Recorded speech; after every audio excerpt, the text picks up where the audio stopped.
Oi, gente. Eu sou o Lê. Eu sou o Du. E esse é o canal Lê do Engano. E no vídeo de hoje nós vamos falar sobre uma das séries mais comentadas nas últimas semanas. A série original da Netflix, The Sandman. Por isso, já deixe seu like, se inscreva no canal. E se você gostar do vídeo, compartilhe também nas suas redes sociais com seus amigos. Vinheta.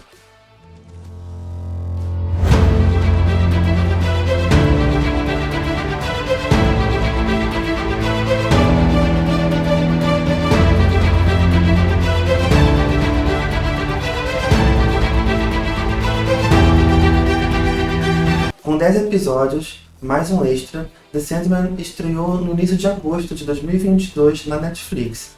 E essa história é bem antiga.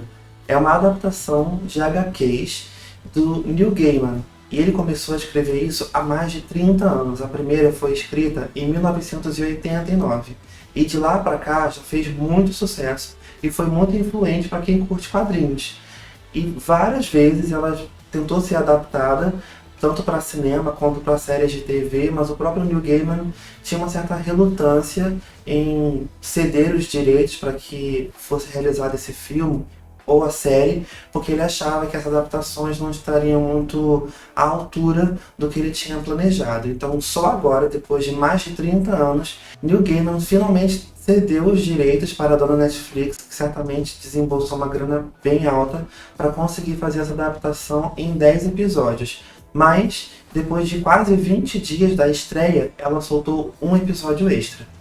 Com uma equipe de vários diretores, The Sandman conta com a produção do próprio Neil Gaiman e de David Goyer, que tem no currículo Blade e a trilogia Cavaleiro das Trevas. Oi? Oi. Aleluia. Continua, vai.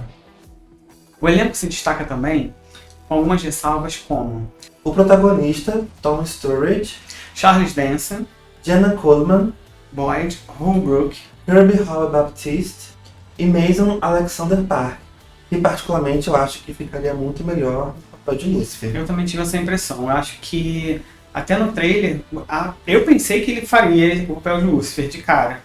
E foi meio que uma decepção quando eu vi que ele não seria o Lucifer. Os 10 primeiros episódios são adaptados de duas HQs, Noites e Prelúdios e A Casa de Bonecas. Os 10 primeiros episódios são adaptações de duas HQs, Prelúdios e Noturnos e A Casa de Bonecas. Os 6 primeiros são de Prelúdios e Noturnos e do 7 ao 10, A Casa de Bonecas.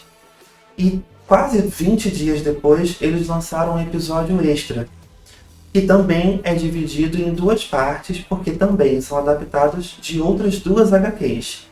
Sendo a primeira parte até uma animação, que me surpreendeu bastante quando eu vi. E a segunda parte é como se fosse uma continuação de alguma parte da primeira. Eu acho, particularmente, que deveria ter sido dividido totalmente. Assim como eles lançaram essa segunda parte 2 semanas depois, eles poderiam ter feito isso com a primeira parte. E quando a gente assiste, parece meio deslocado. Como são HQs diferentes, apesar de ter uma macro história nos 10 primeiros episódios, tem micro histórias dentro delas, com histórias que acabam em si mesmas, que se bastam em si mesmas. Então acho que seria mais interessante talvez eles terem dividido isso, um episódio por semana, ou lançado os 6 primeiros, depois os 4 seguintes e por último esses 2. Eu também achei isso. Eu achei inclusive que não teve uma ligação muito forte entre os 6 primeiros episódios e depois os outros. As ligações são tanto quanto fracas e daria para fazer muito mais episódios, tinha muito mais coisa para contar. Alerta de spoiler, a gente já pode começar a falar? Acho que já, eu não me aguento. Então vamos lá, é verdade. Eu acho que aquela história Qual história que eu ia começar a falar? Eu acho que eles podiam aumentar ou de falar mais sobre como foi alterado o Rubi, a história de como ele conheceu a Nada, que está presa lá no inferno. Mais o quê? Eu acho que eles vão com certeza fazer uma segunda temporada e nela eles explorarem essas respostas que ficaram faltando, como a história da Constantine, explorar um pouco mais a história da Calliope, que a gente é apresentado no 11º episódio. É verdade. E eu acho também que não é uma série que deva ser maratonada. Eu nunca li os quadrinhos, a gente nunca li os quadrinhos, eu não conhecia a história. Eu conheci o Morpheus pela mitologia. Mas The Sandman eu não me lembro de ter ouvido falar alguma vez. E quando eu fui assistir, eu estava zero de expectativa. E a minha maior motivação para assistir foi fazer um vídeo do canal. E quando eu fui assistindo, eu gostei muito, de verdade. E eu acho que não deveria ser maratonada. Porque, como eu disse, tem uma macro história. Mas dentro dela são várias histórias pequenas, fechadas nelas mesmas. E que elas dão uma abertura para muita discussão. Tem várias referências, né? De mitologia, filosofia. E você consegue discorrer muito, você consegue discutir sobre muitos assuntos. Eu achei muito densa, muito subjetivo, você pode trazer várias coisas à tona. Então, já que foi lançado tudo de uma vez, eu acho que você que está assistindo esse vídeo e ainda não assistiu a série, vai querer assistir depois de assistir a gente aqui, assista aos poucos, porque você vai conseguir digerir mais os assuntos. Tem alguns episódios que são bem profundos, bem pesados, eu até diria. Tem uns assuntos assim bem complicados de se tratar. Você falou da Constantine, e na série Sandman, Constantine é uma mulher, né? A Joanne, né? E a Netflix comprou os direitos sobre The Sandman. Então, eles não podiam fazer Constantine homem, como por ser DC, né? Por ser de outra série DC. Inclusive, uma curiosidade é que Constantine é de uma outra série, né, da Netflix também, que estava na Netflix, eu não sei se continua, mas acredito que esteja ainda na Netflix, que é Lendas do Amanhã. E ele aparece, e em inglês é... Travei aqui pra você falar. Tomorrow Legends? Não, é a conta Legends of Tomorrow. Legends of Tomorrow. Eu falei. É isso mesmo? É. Tá, Legends of Tomorrow.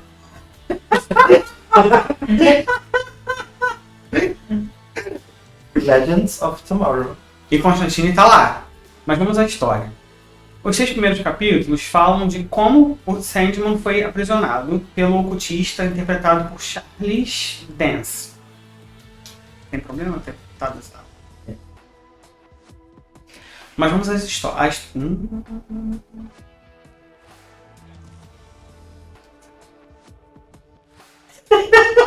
Foi. Porque se tiver muito forte, eu vou ficar assim o tempo todo. Mas o Leandro, ele muda de cara o tempo inteiro. É horrível, né? Tô o boneco inteiro. Eu mudei de cara o tempo todo, é horrível. 3, 2, vai. Mas vamos à história. The Sandman começa com ele sendo aprisionado pelo ocultista interpretado por Charles Dance. E ele tira dele os 3 objetos que ele tinha que facilitavam e até amplificavam o poder dele, que é o saquetel de areia, né, o saquinho de areia dele, que leva as outras pessoas para o mundo dos sonhos, o sonhar, o elmo dele, que facilita ele navegar pelas diversas dimensões, e o rubi, que torna real os sonhos. E cada item desse é muito poderoso, especialmente por se tratar de coisas que estão no mundo sobrenatural, né? Não é no mundo dos humanos, basicamente. Então, cada item desse, quando ele fica nas mãos de uma pessoa do mundo dos despertos, do nosso mundo, é extremamente perigoso e pode causar a morte. Inclusive, quando ele começa essa peregrinação para pegar esses itens, o primeiro que ele vai procurar é o saquinho de areia que está em posse de uma humana, que é ali uma namoradinha, um amor da Constantine. Talvez isso seja mais explorado numa segunda temporada, talvez. Ficou ruim não. Não, tranquilo. Se inscreva no canal. E quando ele chega lá para pegar o saquinho, ela está já se decompondo, moribunda. Ao mesmo tempo que o saquinho vai matando a mulher, não a mata por completo. Ela tem um fio de vida que a prende ali. Quando ele pega o saquinho, ela morre de vez. O elmo tem uma história à parte de quando ele vai pegar isso, mas o Ruby é muito interessante também, que eu acho que vai dar um link para uma segunda temporada, que ele fica com esse homem que roubou o Ruby e ele fez a alteração. Por isso ele não morreu ao estar com esse Ruby, ao ficar o dia inteiro com esse Ruby, ele não sofre nenhuma consequência, ele não morre, ele não fica doente, ele fica até mais poderoso, por assim dizer, porque ele fez essa alteração. Eu acho que seria interessante numa segunda temporada, talvez, um episódio para falar sobre como foi essa alteração, porque se ele alterou é porque talvez ele soubesse o poder que esse Ruby tinha, e se não me engano a mãe dele fala para ele, né, que era muito poderoso. Acho que por isso ele deve ter tido essa motivação para fazer a alteração e esconder. O elmo foi trocado por um amuleto que estava com um demônio, que foi levado para o inferno. E foi recuperado de uma forma muito inusitada, com uma guerra com Lúcifer, né? Com o próprio Lúcifer. E essa luta e essa batalha divide as opiniões. Eu particularmente gostei. Ele gostou muito. Eu já achei meio quinta série, em 6º ano. Vocês vão ver, vocês vão depois deixar um comentário aqui dizendo se vocês gostaram, o que vocês acharam. Eu achei interessante, porque como tudo isso acontece no mundo, não acontece no sonhar, né? Mas acontece nesse plano espiritual, sobrenatural, eu acho que uma luta mental, talvez, de suposições, eu acho que foi interessante, eu gostei bastante. Eu não sei se a gente comentou aqui, mas o sonho, né, o The Sandman, é um dos 7 perpétuos, né? São 7, né? São 7. E a gente não conheceu todos ainda. A gente conheceu o desejo, morte, Desespero sonho, aparece rapidamente, mas não é muito desenvolvido. A desespero. morte. Acho que só. Foram uns 4 que apareceram. Então a gente não conhece todos os outros. Mas foi dito que os perpétuos são mais que deuses. Sim. Né? E Lúcifer com certeza não ia ganhar de um dos perpétuos. E não teria como colocar na série Lúcifer e acabar com ele logo nos primeiros episódios. Não tinha como fazer isso.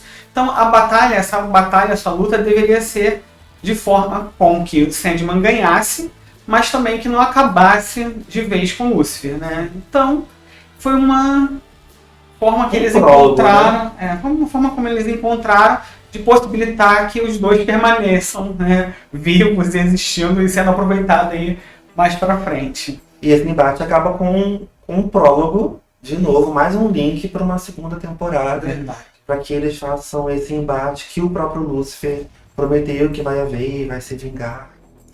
Já adiantando esse final, eu sei que você gostou bastante, mas desse final falando de uma vingança do Lúcifer, eu achei bem fraco, porque só foi a promessa, né? O Lúcifer é pressionado pelos demônios a dar uma resposta ao sonho, ao Morpheus, né? E ele promete, e da sacada dele ele promete que vai se vingar e pronto, acabou ali. E não se fala mais nisso. Não se fala mais nisso. Né? Poderia ter sido apresentado alguma coisa mais concreta que começasse já a segunda temporada já nessa guerra, nessa luta, que ele fosse apresentar, mas ele só apresentou bem político. Vou fazer alguma coisa na próxima temporada. E como a gente já disse, nós não lemos as HQs. Então, se você é um fã de The Sandman e sabe se esse embate realmente acontece, dá um spoiler aqui, por favor. Já conta pra gente. Conta aqui nos comentários, por favor, se vai haver esse embate, se nos HQs seguintes, né? Porque aí a esperança de acontecer já na segunda temporada aumenta um pouco. Mas eu acho que se houver, vai ser na segunda temporada. Não tem por que eles segurarem isso para uma terceira, para uma quarta. Vamos a algumas curiosidades que a gente acabou deixando passar. Antes de ele ser liberto, ele é o rei do sonhar. Ele manda ali no mundo dos sonhos e tudo. Ele controla os sonhos e pesadelos dos despertos, do nosso mundo. Então, como ele ficou lá preso durante mais de 100 anos, e como ele é o rei do sonhar, quem domina o mundo dos sonhos, ele controla os sonhos e pesadelos das pessoas. E como ele ficou lá preso 100 anos, o mundo dos despertas ficou descontrolado. E o mundo dele também começou a se desfazer enquanto isso. Quando ele sai e ele vai lá encontrar o mundo dele, ele volta para casa, ele encontra tudo destruído, tudo desfeito. Porque se você não sonha, se você não controla, se você não vive aquilo, acaba se desfazendo. Tu jura, né? 2 espirros. 2 Doa ele. espirros. Hã? Doa ele aí. Pega um kit. Obrigado, meu Vou bem. dar os créditos aqui.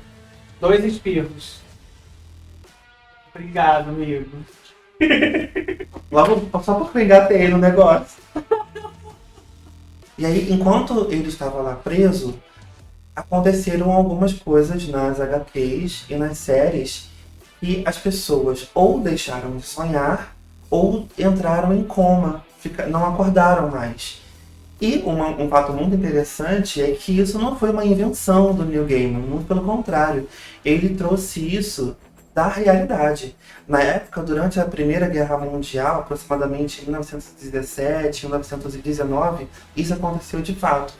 Durante uns 3 ou 4 anos aconteceu a epidemia do sono, que depois teve o nome científico de encefalite letárgica, que causava febre, distúrbios de sono, pessoas que tinham dificuldades para dormir, insônias absurdas, ou pessoas que não acordaram, pessoas que entraram em coma, coisas absurdas. E até hoje não se sabe o que causou isso. Agora vamos às impressões pessoais um pouco, né? Alguns episódios me marcaram bastante, como eu disse, eu estou pagando pau para The Sandman, sim. E isso é uma coisa que a gente concorda. Esses episódios realmente são muito bons. E os que mais me marcaram, em especial, acho que foram o 6, o 5 e o 6. Que é o Sem Parar e... O som de suas asas. Vai falar as asas não sei o quê. Acho que o tema deles é bem profundo e, como a gente disse lá no início, traz muitas margens para discussões sociais até, da existência humana. Como, por exemplo, no episódio 5, o Sem Parar, que a gente acompanha um pouco mais de perto a saga do cara que pega o Rubik alterado, ele vai para um bar, um restaurante, e onde ele fica ali analisando a garçonete, o cozinheiro, as relações que acontecem ali, alguns clientes que entram, e como ele está com o poder do Rubi, e o Rubi tem esse poder de realizar desejos, realizar sonhos, vontade das pessoas, o desejo dele é que o mundo seja mais sincero, que as pessoas falem somente a verdade, não mintam mais. E ao longo do episódio a gente vai acompanhando que essa vontade dele, esse sonho dele vai se tornando realidade. E a gente acompanha ali com as personagens que estão envolvidas no episódio. E em segundo plano tem a TV falando sobre o noticiário, o caos que vai acontecendo na cidade, no mundo, porque o poder, o sonho está realmente se realizando, o desejo dele, né, está se realizando e as pessoas estão começando a falar e fazer o que realmente pensam. Isso causa um caos, porque todo mundo começa a brigar, a se matar e um caos se instaura e traz essa reflexão, essa discussão sobre até que ponto as mentiras sociais cabem. Até que ponto é válido você mentir para si mesmo, você se iludir com sonhos, com coisas que talvez não se realizem, que talvez você saiba que é meio impossível disso se realizar, mas que você se prende nesse fio de esperança. Esperança, inclusive, é um dos termos bem recorrentes. Ele fala isso, inclusive, naquela briga que o sonho tem com Lúcifer, né? Ele vence com a esperança. Então, às vezes, é a esperança que prende a realidade e a sanidade das pessoas, né? O que você acha desse episódio? Você imagina se todas as pessoas fizessem tudo o que quisessem, né?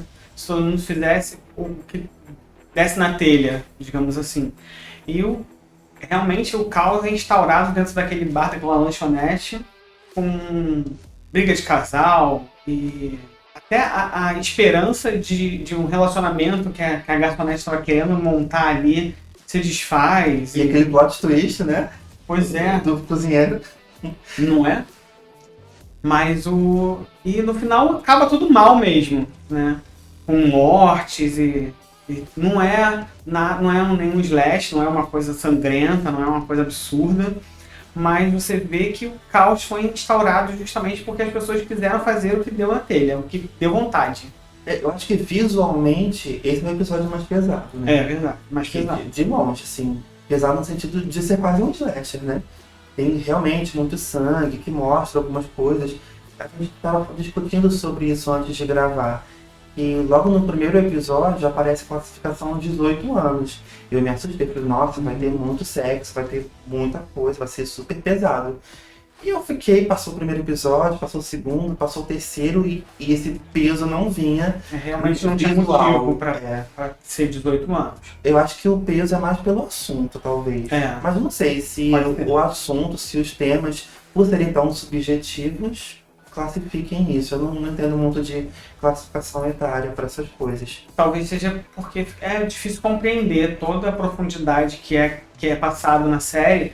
Uma criança de 12, 14 anos talvez não entenderia. É muito... A gente falou isso também no início, né? Que é muito profundo, é muito denso.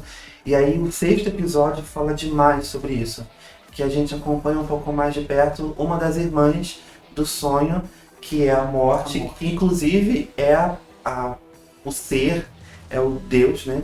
Que o sequestrador dele lá no primeiro episódio queria capturar era a morte. E acontece uma coisa que ele não consegue pegar a morte, pega o sonho. E aí nesse 6º episódio a gente acompanha duas personagens, né? A morte, e ela vai fazendo o trabalho dela. E é interessante que ela fala que ela esteve desde o início dos tempos, ela era a primeira pessoa que ligou as luzes, que começou a fazer tudo, o trabalho dela sempre existiu. E quando o mundo acabar, seja por uma guerra nuclear, seja Jesus voltando, ou como o que você acreditar, ela vai estar ali de alguma forma, ela vai apagar a luz, fechar a porta. Eu achei isso super interessante. E a forma como ela vai trabalhando, vai agindo, vai encontrando as pessoas, a forma como ela se dirige às pessoas e a forma como as pessoas reagem à presença dela. Algumas pessoas não entendem, então ela fala, ai, vem aqui comigo para eu te mostrar uma coisa. E mostra, a pessoa, não, mas eu tinha tanta coisa para fazer. Inclusive, a pessoa mais nova que ela pega, né, em casa. Dá pra... Será que mais spoiler? Eu achei bem tocante. Eu falei, você só teve isso mesmo. Foi, assim, bem tocante. Acho que foi um dos episódios que mais mexeu comigo. Mas ela faz isso de uma forma bem doce, bem tranquila. Não é assustador, não é feio, não é tenebroso. Pelo contrário, ela chama a pessoa pelo nome, né? E a pessoa, algumas pessoas se perguntaram, né, mas como você sabe o meu nome? Aí ela para, mexe o pescocinho assim pro lado. E a pessoa entende. Sim, e a pessoa já entende quem ela é, já entende o que vai acontecer, e ela fala, vamos comigo. Alguns até falavam, né, mas eu preciso fazer isso. Não dá mais tempo. Não dá. Vem comigo. Não vai não, amor. Não vai não, amor. Vai sim, menina. E a partir do 7º episódio até o 10º, a gente acompanha um pouco das consequências dos 6 primeiros episódios com um núcleo um pouco diferente. Uma daquelas ligações fracas que eu tinha comentado é essa que ele vai falar agora. Eu achei bem menos interessante nesses últimos os 4 seguintes episódios do que os 6 primeiros. A gente acompanha principalmente a Rose Walker, que ela é bisneta de uma das crianças que foi afetada pela encefalite letárgica no primeiro episódio. Calma. Lá no primeiro episódio, quando mostra que o sonho foi capturado, foi sequestrado, e isso causou toda aquela epidemia do sono, das pessoas que entraram em coma, as pessoas que não conseguiam dormir e as pessoas que não conseguiam acordar, mostra muito rápido uma criança dormindo e o pai entra no quarto para poder acordá-la para a escola e ela simplesmente não acorda. Esse pai era uma das pessoas que ajudavam o Magus, que prendeu o Morpheus, que prendeu o Sandman. E aí, 100 anos depois, tente fazer a conta. Essa senhora ainda está viva, De lúcida, pé, andando. de pé, está no asilo. Mas, gente, A conta não bate. não bate a conta. E ela tem essa bisneta, que é a Rose Walker. E aí entra uma outra questão, que é desenvolvida nesses 4 episódios, de a Rose ser um vórtice dos sonhos, e na verdade ela herdou isso da bisavó, e deveria ter sido o vórtice na época dela, que não foi porque ela estava dormindo. E essa Rose também é namorada de uma das meninas que estavam no bar. E você não tinha percebido isso. Eu passou batido. Eu maratonei, eu vi direto todos os episódios. Ele também, né? Mas Eu notei. seria melhor. O nosso conselho é que você faça isso lentamente. Veja um episódio, né? Pense, reflita sobre ele. Mas, mesmo assim, essa ligação é tão fraca que eu não percebi. Eu não me liguei, não me toquei que fosse a mesma pessoa, a namorada, até porque não aparece. Mas na cena, né, do sétimo episódio, na cena aparece, filmando assim, o quarto, né, na verdade é o apartamento dela, tão pequeno, mas que aparece uma foto da menina que estava no bar, na lanchonete. Sim. Mas mais uma ligação bem fraquinha. Só para fazer um link que não precisava. Não precisava. Era só pra... Porque no episódio do bar, a menina que está lá, eu não lembro se ela está esperando a ligação, eu acho que ela está esperando a ligação da namorada com quem ela brigou. E ela fala que a namorada se chama Rose. Ela fala algumas vezes o nome. Uhum. E a garçonete fala, e a Rose ligou, não sei o que, tá esperando e tal.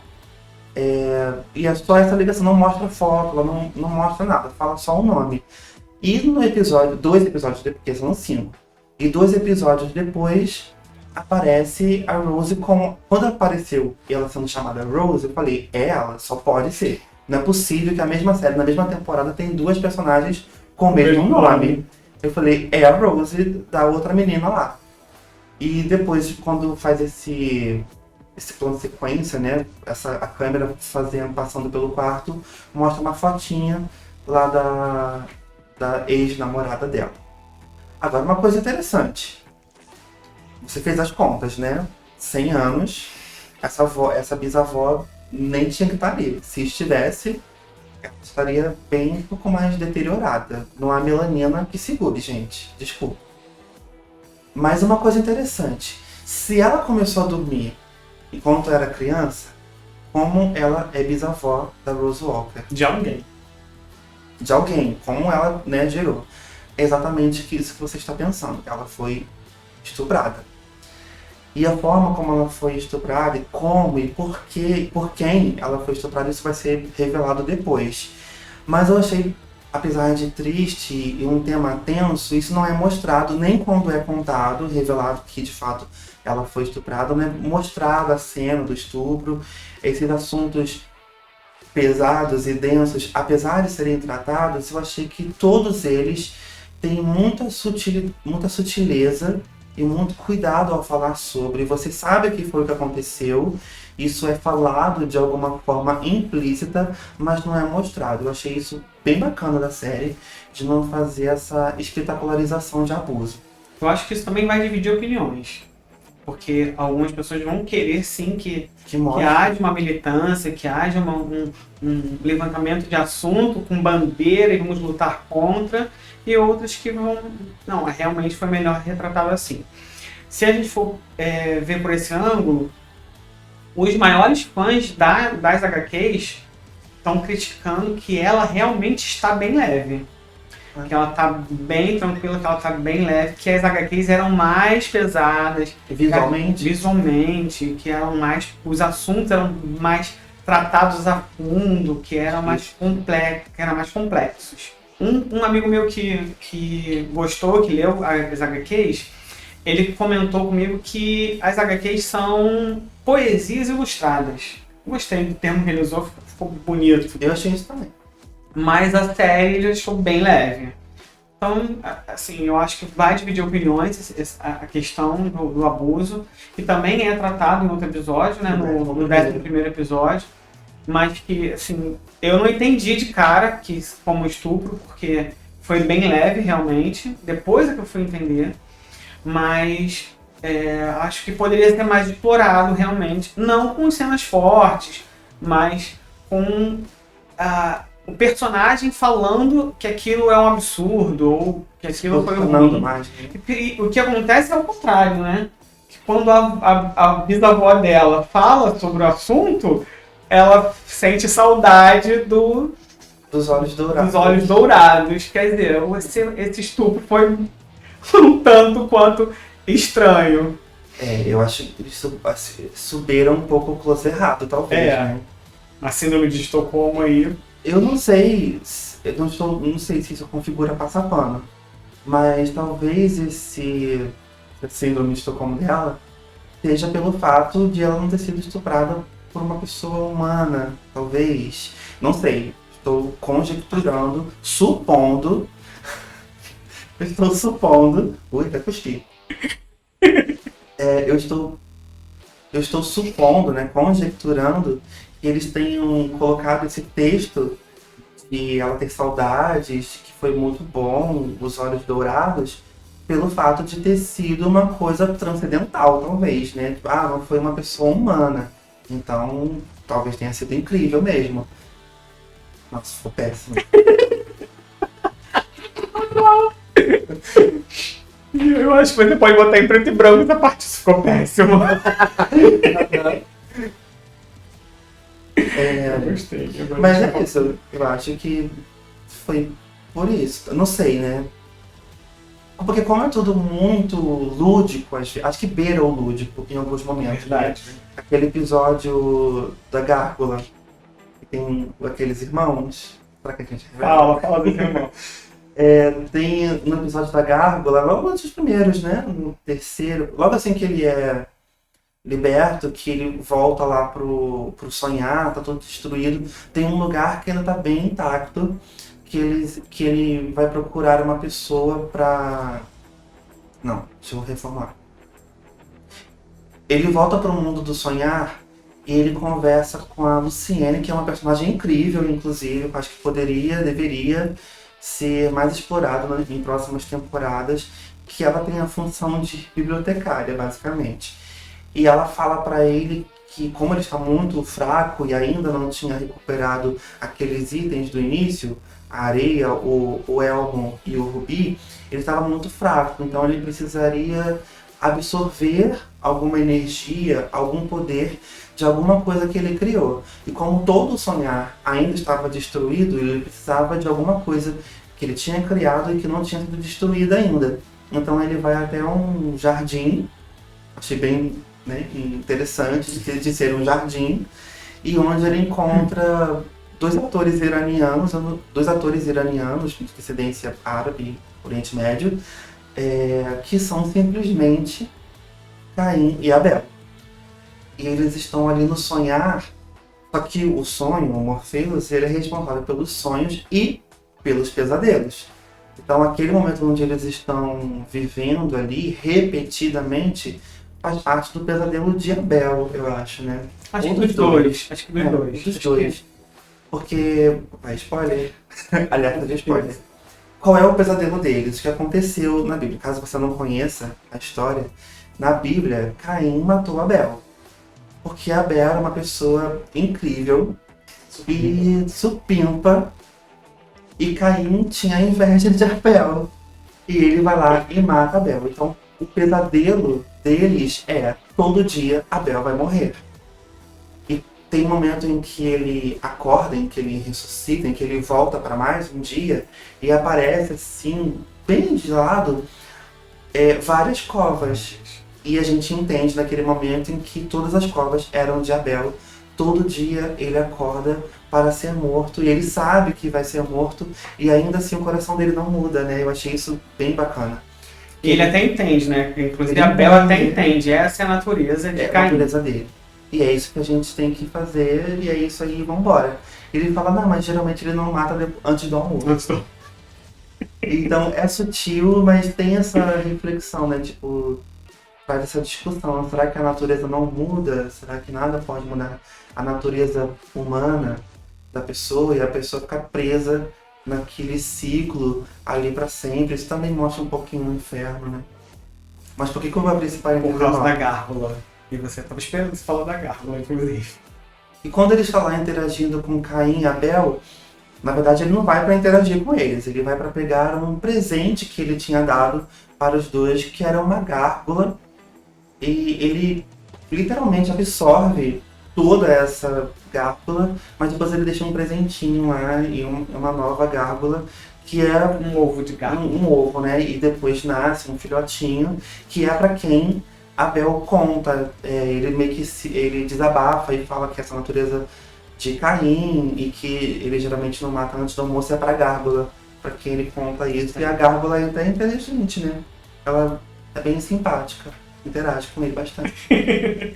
A gente pode falar também do CGI, né? Do CGI. Sim. O CGI, no geral, é muito bom. Eu lembrei, Os desculpa. efeitos especiais que Eu lembrei, eu falei no início para falar que era tudo lúdico. Foi por isso que eu entrei no coisa. Então a gente pode falar, inclusive, do CGI, né? Que, no geral, é muito bom. Sim, Eu acho que eles ficaram com preguiça para algumas coisas que eram óbvias, né? Que não precisava a gente falar, isso é CGI. Tipo, as gárgulas não existem, é CGI, é efeito especial. não no mundo desperto. E eles realmente tiveram um pouco de preguiça, dava para você ver a gárgula ali bem preguiçosa, digamos assim, nos efeitos especiais dela. Mas agora vem um momento passando o pano, né? Mas, gente, ali tá no sonhar, né? Vamos sonhar. Tudo é possível. O castelo, tudo o é possível. castelo, tudo, os sonhos, os pesadelos, né? Que são pessoas, tá, gente? São pessoas, todos eles têm um pouco de CGI, mas é bem legal, é bem interessante, é bem leve. Claro, que a gente vê, aquilo não existe. Podia até ser maquiagem. Sim, Mas eu acredito que nem tudo seja maquiagem. Pode ter uma maquiagem ali para facilitar? Pode. Mas eu acho que a ideia de todo mundo do sonhar é ter essa ideia do lúdico. Por isso que em alguns momentos, como o do jardim, onde está a gárgula, e naquele momento onde a Rose Walker entra no sonho da Barbie e do Ken, tem aquele bicho que parece um mamute, não sei que bicho é aquele. Parece meio lúdico, beirando infantil até. E eu acho que por ser o sonhar, tem um pouco dessa licença, né? De ser meio coloridinho demais, talvez quando é sonho, né? De ter esse blur, esse meio borrado, não sei. Mas no geral a gente o gostou sonhar bastante, né? permite isso, né? Mas no geral a gente gostou bastante dos CGI, né? Sim. Quando é feito no mundo desperto, é muito bem feito. Isso. Eu acho que eles... Então, eu acho que é exatamente isso. Quando é no mundo desperto, é muito bem feito, é muito bacana, eu gostei bastante. Quando tá nesse lugar do sonhar, ou no próprio inferno, você encontra ali alguns cantinhos, especialmente nesse momento da Barbie e do Ken e da Gárgula, você vê que tem uma coisa meio estranha. Porque tem uma coisa meio fantasmagórica também, né? Uhum. Quando ele tá com o cara lá do Rubi na essa mão. cena é horrível. Ele odiou essa cena. Muito ruim. A impressão que me deu é que o efeito especial tava nele, que tá enorme, gigante, e não no cara que tá na mão dele, na palma da mão dele, sabe? Então, a gente, todas as vezes que a gente viu algo parecido, a gente imagina que quem tá pequenininho é que foi colocado, né? Eu tô aqui assim, e aí você coloca uma miniatura de gente aqui no efeito especial, no vídeo, né? E essa miniatura é que é irreal. Mas nessa série foi ao contrário. O que parece irreal é ele daquele tamanho. Né? Eu tive essa sensação, não sei. E eu achei que ficou muito ruim isso. Muito ruim, não sei. Parecia que ele estava distorcido, distorcido em si, né? Não tava... eu não gostei. Não deu. Não rolou. Eu tive bastante esse desligamento do mundo do sonhar e quando passava por esse lado sobrenatural. Então, É sonho. Quando a gente sonha, isso na série é falado, né? No sonho tudo é possível. Quando a Rose lá no final, ela tira o coisa pra entregar pra bisavó dela, ela fala pra eles, no sonho tudo é possível, você pode fazer. Então, não me incomodou muito porque eu já tive essa descrença. Tipo, é uma fantasia e é um sonho. No nosso sonho de verdade, nos nossos sonhos do mundo desperto, a gente tem um pouco disso, né? Nem tudo é de verdade, a gente não consegue correr. Eu não consigo correr nos meus sonhos. A gente não consegue fazer várias coisas, pegar às vezes, as proporções são diferentes. E na série, em alguns momentos, o sonho aparece como uma coisa meio fantasmagórica em volta dele, De verdade, né? negócio. Mas você viu também que teve um sonho, não vou lembrar qual aqui, mas foi depois do 7º episódio, né, que apareceu a Rose estava nesse sonho, ela vê as placas da rua com as letras trocadas. Eu acho interessante, porque algumas pessoas não conseguem ler, fica com as palavras trocadas, as letras trocadas no sonho, né? Achei interessante essa referência. Gostei bastante. Meio decodificado, né? Isso. Inclusive eu já tive esse tipo de sonho. Não consigo ler direito, às vezes as palavras são trocadas, as letras são trocadas na palavra. Sim. Não é sempre, mas já tive esse tipo de sonho já. Eu nunca reparei se eu não consigo ler. Eu não consigo correr. Nunca consigo correr. E nunca morro no sonho. Porque voar é muito bom, né? Voar é muito bom. Já sonhei várias vezes que eu tava voando. Eu sonhei que tava caindo, mas morrer, dizem que você não pode morrer no sonho, né? E você morre no sonho e você morre de verdade. Não tem isso. Minha avó falava isso. Você não pode morrer no sonho, você tem que acordar antes. Conta aí, você já morreu no sonho? Coloca aqui nos comentários. Outro ponto a salientar é que, assim como a morte, Morpheus também não tem gênero. E nem forma, né? Porque ele se apresenta, no episódio que aparece nada, ele se apresenta negro. E no 11º episódio, também na primeira parte, que é uma animação, ele se apresenta como um gato também. Então a gente agora vai entrar no 11º episódio, né? Isso, vamos falar dele. Quase 20 dias depois de ter sido lançados os 10 primeiros episódios, a Netflix, de maneira bem surpreendente, joga um 11º episódio, como a gente lá disse no início do vídeo, e ele é baseado em outras 2 HQs. Então, e é dividido em 2 partes também. Então, a primeira parte é uma animação que é sobre gatos, Sonho de Mil Gatos, e tem vários dubladores bem famosos, como James McAvoy e a Sandra Oh, a Eterna, Christine Yang, do Grey's Anatomy, e a Killing Eve. Ela é uma das dubladoras. O próprio Neil Gaiman, tipo da dublagem, em inglês, né, gente, obviamente. Não precisava ter falado isso, né? Não. E o 11º episódio, ele basicamente vai falar sobre que os gatos também sonham. É uma grande fábula, na verdade. Ele vai acompanhar a história de uma gata, que não me lembro se fala o nome dela, mas é uma gata de raça, doméstica, lindíssima, que se apaixona por um gato vira-lata de rua. E ela se apaixona, acaba engravidando, tem vários filhotes. E se você é pai e mãe de pet, especialmente de gato, prepare o seu coração, caso você não tenha visto, porque tem umas cenas ali que Você vai morrer de raiva. e de tristeza, e desgosto, de ódio. Ele pega esses filhotes e ele dá destino. O dono da O gata. dono da gata, né? Ele pega esses gatinhos, coloca num saco, coloca um tijolo dentro, fecha esse saco e joga no rio.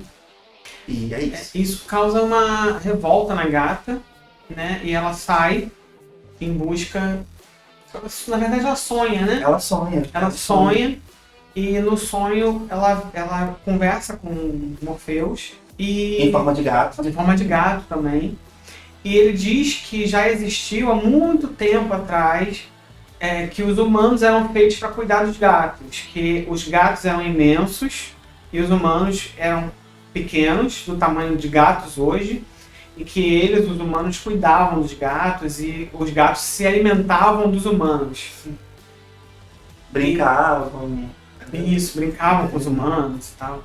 e que se 1000 gatos sonhassem com essa realidade novamente, isso poderia se tornar real, isso poderia acontecer novamente. Porque o que acontece para isso deixar, né, de existir, essa realidade antiga, e até parece assim um lugar que parece um grande jardim, tudo verde, os humanos nus, mas tudo em animação, né? Todo o episódio é animação.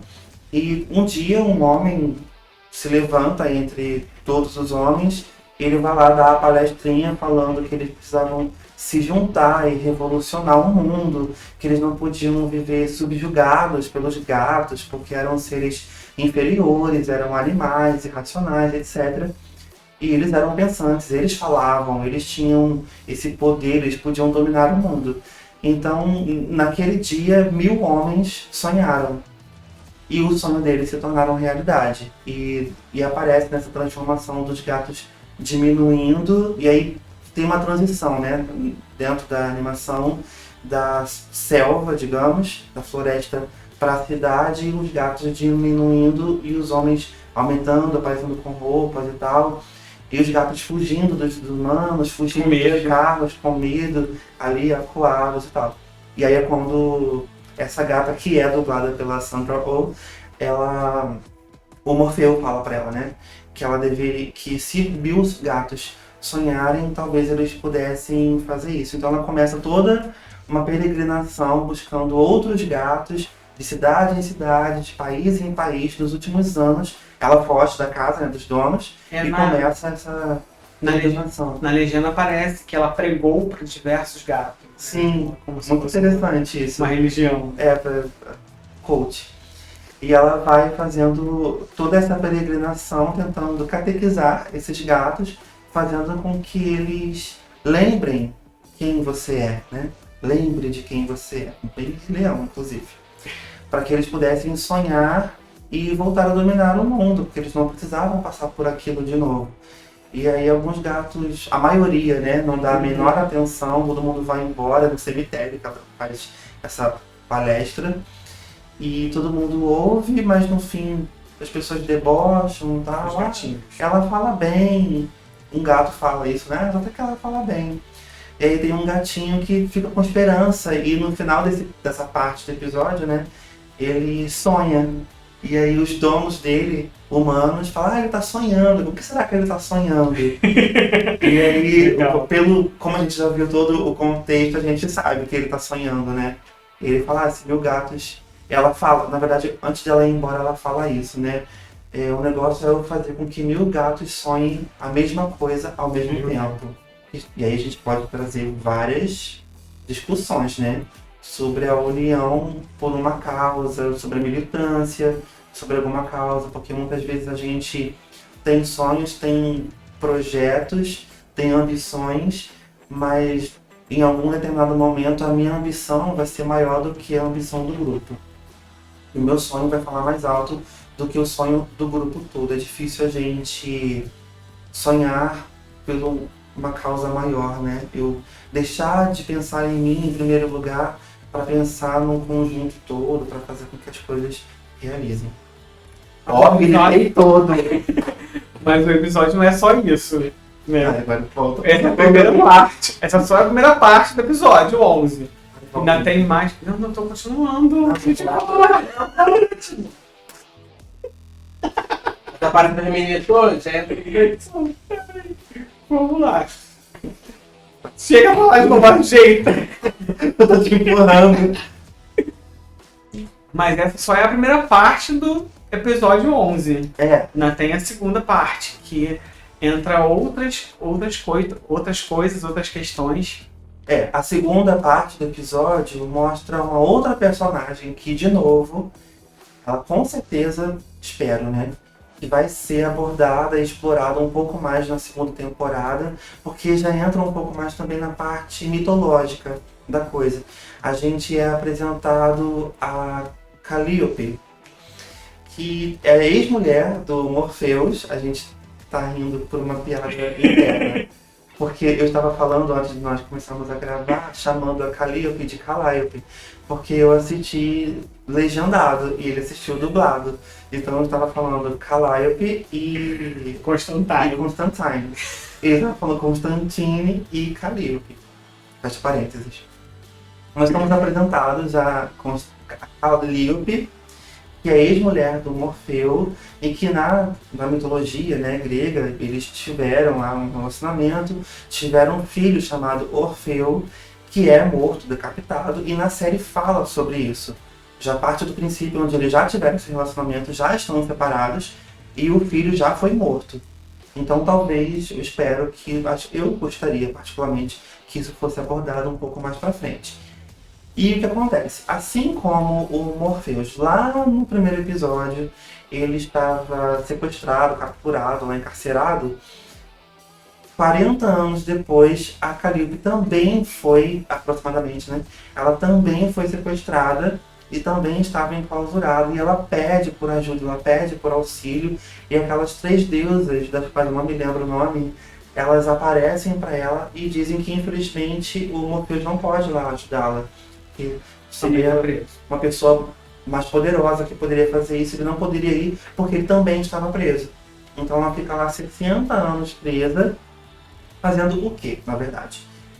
Ela é filha de Zeus e ela realiza desejos de homens, né, através... Inspira homens. Então, 60 anos antes, assim que ela foi sequestrada, um escritor humano a sequestrou para poder fazer com que ela servisse de inspiração, para que ele tivesse ideias e pudesse escrever livros. E ele consegue fazer isso, só que isso não é mostrado na série. Quando ela é apresentada, ela já está passando desse primeiro dono, e você assistindo você vai entender porque tem essa questão de posse, ela não pode fugir, porque ela está presa pela lei dos deuses, ele é o proprietário dela. Ele passa essa posse para o segundo dono, que é quem a gente começa a acompanhar, e a gente acaba sabendo da primeira história, desse primeiro dono, a partir daí. Porque ele também é um escritor, não está no início de carreira, ele já tinha feito um livro que fez muito sucesso, mas ele estava já sendo cobrado para ter um segundo. E ele não queria fazer, a princípio, o que era necessário dela, né, para que ele tivesse essa inspiração.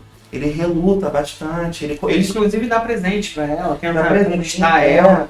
Ele tenta fazer com que seja algo romântico, né? E ela parece um pouco. E ela também fala que você está tentando me comprar com presentes, com agrado. Não é dessa forma que acontece. Que se conquista uma deusa. Sim. Ela fala, né? É jurando fidelidade a ela, é adorando ela, é prometendo ser o servo dela. E ele não faz isso.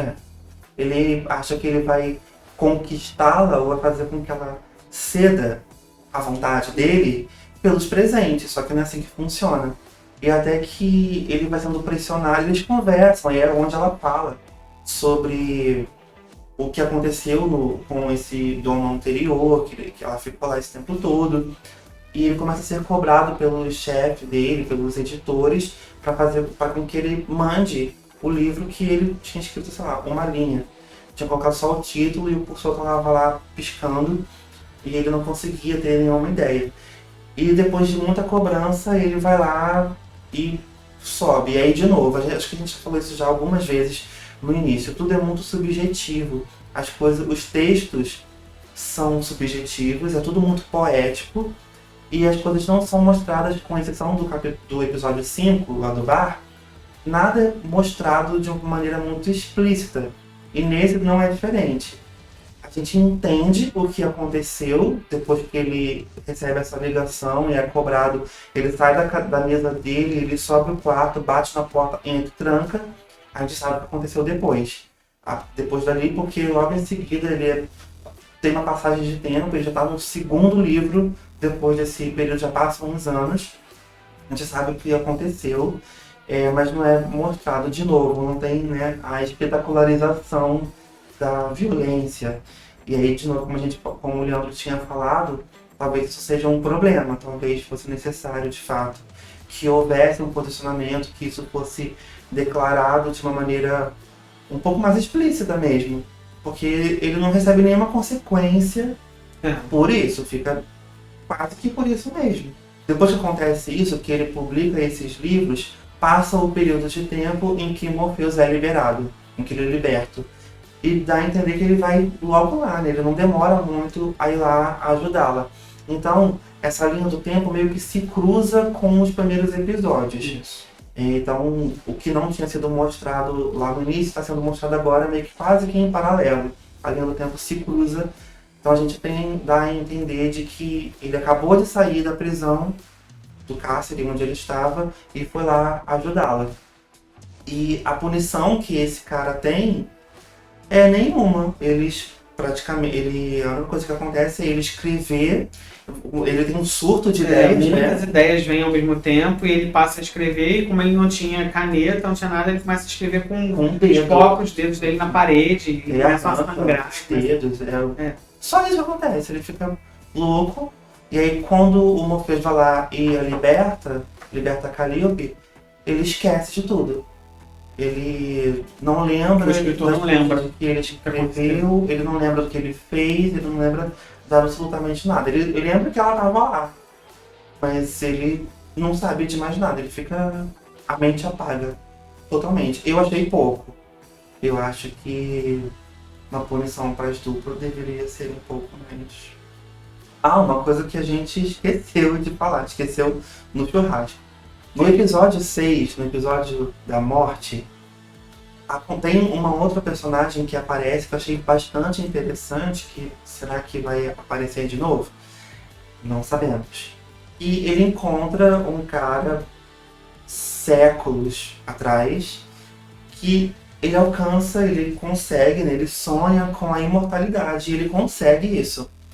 E eles têm um acordo de se encontrar a cada 100 anos, na mesma data, no mesmo lugar. E é interessante como a gente acompanha isso evoluindo ao longo do tempo, a questão da arquitetura do lugar, o lugar onde eles estão, como muda internamente, o vestuário das pessoas, as roupas, como muda. Até a bebida também. As bebidas, tudo isso vai mudando, e a cada 100 anos eles se encontram, e é muito legal que a cada 100 anos as coisas mudam. Então, uma hora ele é super puritano, no outro século ele é um religioso, no outro século ele é um bêbado, no outro ele é riquíssimo, super influente, no outro ele é um morador de rua, um mendigo que quase não consegue entrar no lugar, e vai mudando a cada vez. É mais uma daquelas coisas que você falou pra gente repensar, pra gente pensar, né? Os altos e baixos da nossa vida são retratados ali para ele, e mesmo assim ele não desiste de viver. Ele tem a imortalidade, ele não morre, e mesmo assim ele não desiste. Ele poderia, né? Isso, ele podia abrir mão. A opção dele, o que foi dado a ele, foi que a cada 100 anos ele ia conversar de novo com Morpheus para ver se ele ainda quer viver. Eu acho que se ele escolhesse não viver, não sei se ele morreria. Tipo, não quero mais. E envelheceria igual a mãe do cara do Rubi, né? Eu acho que não seria assim. Eu acho que ele envelheceria gradativamente, começaria a envelhecer a partir dali, né? Contaria uns anos pra ele. E é engraçado que a cada ano que eles se encontram, o Morpheus pergunta: e aí, como é que foi? Aí ele conta das aventuras, e aí quando o século não era muito bom, eu falei: então, já deu, né? Vamos morrer? Vamos querer? Ele fala: não, morrer é um pecado, morrer é uma muita coisa pra fazer. Eu tenho muita coisa pra fazer, morrer é uma idiotice. Se eu posso escolher viver, eu quero viver, eu quero aproveitar tudo. E aí eles se encontram, exceto em 89, que é o século onde o Morpheus está preso, né? E aí depois ele vai lá e, quando ele é liberto, né, uns anos depois, 30 anos depois, eles vão lá e se encontram. E aí, tipo, aquela amizade. Eu achei, inclusive, uma coisa meio... não sei. Tipo, ficou muito sugestivo, por exemplo, quando... não sei se é a fanfic de gay, né?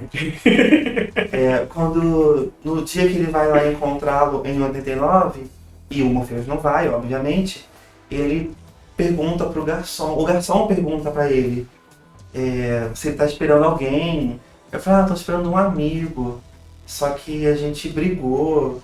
Só que, não sei, o texto ficou estranho. Não sei, eu achei engraçado. Será? Eu achei engraçado o texto. E aí, especialmente como o garçom fala, né? Das separações, isso aqui. Eu achei um texto curioso. Mas será que vem aí, gente, a fanfic? Bom, e agora para a segunda temporada, ou quem sabe episódios, capítulos extras, quem sabe? Depois de eles terem lançado o 11º episódio assim avulso, pode ser que eles façam isso, né? Que lancem grupos de episódios ou episódios soltos. Quais são as suas expectativas? Eu espero que eles falem mais sobre a Nada, que tá preso lá no inferno. Calliope, Ou Calliope? ou Calliope, que é algo que eles podem aproveitar, falando da mitologia, falando de muito. Orfeus. A série deixou alguns ganchos, né? Muitas. Que é a luta contra o inferno, que Lúcifer já está planejando algo, deixou a promessa no ar. Mas também tem o desejo, que Sim, e eu acho que vai prometeu que aparecer vai também. continuar tentando. Acho que o desejo vai ser mais explorado, com certeza. Vai ser mais explorado também, eu espero, o desespero, que é a irmã gêmea do desejo, né? Acho que ela apareceu assim, mas foi muito rápido. Acho que ela deve ser mais explorada, assim como os outros perpétuos, né? Que a gente não conhece ainda. Que não foram vai mostrados. Eu acho que vai mostrar. Mas, de novo, a gente não leu as HQs. A gente está supondo baseado no que a gente assistiu. Você que já assistiu HQ, eu não me importo com spoiler, você se importa? Nenhum. Então, por favor, comenta aqui.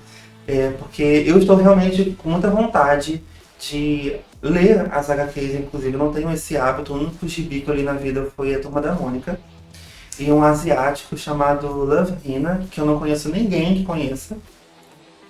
Conheço uma pessoa que conhece. Vai ter que colocar no vídeo aqui. Eu não tenho o hábito de ler HQs. O único gibi que eu li na minha vida foi a Turma da Mônica e Love Hina, que eu só conheço uma pessoa que conhece. E então as minhas referências são apenas as visuais mesmo, né? Bom, para a segunda temporada, além dessas personagens que eu espero serem mais exploradas, assim como os outros perpétuos, eu espero que... Não sei o que eu espero. Eu espero isso. Uma coisa muito importante da gente dizer é que tem muitos atores negros, Sim. né? E os personagens também LGBTQIA+, participantes, até não binários, né? A maioria. Né? Eu acredito que a representação do diabo, né? De Lúcifer e do desejo são pessoas não binárias. Sim. Né? Apesar da gente saber, desejo é não binário, né? O ator de desejo é não binário. A Lúcifer é uma atriz que faz, Sim. mas ela é apresentada, a personagem, como também sem sexo, né? Sem sexo definido. E é importante isso, essa Tem representatividade. muita representatividade. E tudo isso, tanto o público, as personagens LGBT e atores, como a questão de pessoas pretas, todas elas estão em personagens de destaque, né? Tipo, especialmente a Morte, inclusive, a Luciene, a Rose Walker, são personagens chave ali de toda a temporada. Até a Pesadelo, a Gaut, que é Gaut? Ah, é verdade. Que ela é um pesadelo, mas ela gostaria de ser sonho. Ela mudou, ela quis mudar. Sim, achei muito bonito isso. Muito legal. Se você não viu, veja que é muito legal. Bom, e sobre nossas impressões finais, eu disse isso no início, eu adorei. Achei assim incrível. É uma série muito bonita visualmente. Eu gostei muito da fotografia, gostei muito da parte artística. Ela plasticamente é muito bonita, muito bem construída. O CGI, como a gente falou, ele é muito bem feito na boa parte do tempo. O texto é muito bem escrito. sei, assim, questão de adaptação, mas para a série eu achei muito bem escrita, é dinâmico, é preciso, e ao mesmo tempo tem essa parte poética que dá, né, todas essas discussões. Então, para mim, é nota 9. Pra você. Eu gostei bastante. Tem todos esses problemas que a gente falou e tal, a questão da dimensão dele lá, da Proporção, né? proporção, do efeito que foi dado. A questão da falta do gancho, ficou muito destacado os 6 primeiros episódios para os outros finais. Ficou muito destacado, acho que a ligação ficou bem fraca. A falta de aproveitamento de alguns personagens também, que a gente espera que seja mais bem desenvolvido nas próximas temporadas. Mas eu gostei. 9 é alto demais, mas eu gostei. Não achei tão ruim, não. Ele gostou mais, com certeza. Gostei muito. Pra mim, talvez eu esteja exagerando, deixa aqui se eu estou exagerando, é uma das melhores séries da Netflix em 2022. E eu arrisco dizer, talvez esteja tipo um surto agora, talvez seja uma das melhores séries da Netflix. Ponto. Sem comentários. Será? Será que é um surto que eu estou tendo? Não saberei. E isso é tudo, pessoal. Se você gostou desse vídeo, deixa aqui o seu like. Não se esqueça de se inscrever se você ainda não é inscrito. Compartilha esse vídeo, manda nos grupos de família, nos grupos de pessoas que você sabe que gostam de séries, de filmes, já assistiram The Sandman, que gostam de ler histórias em quadrinhos. Comente aqui nos comentários. Se você concordou, se você discordou, se você acha que faz algum sentido o que a gente falou aqui. É isso, gente. Até o próximo vídeo. Tchau.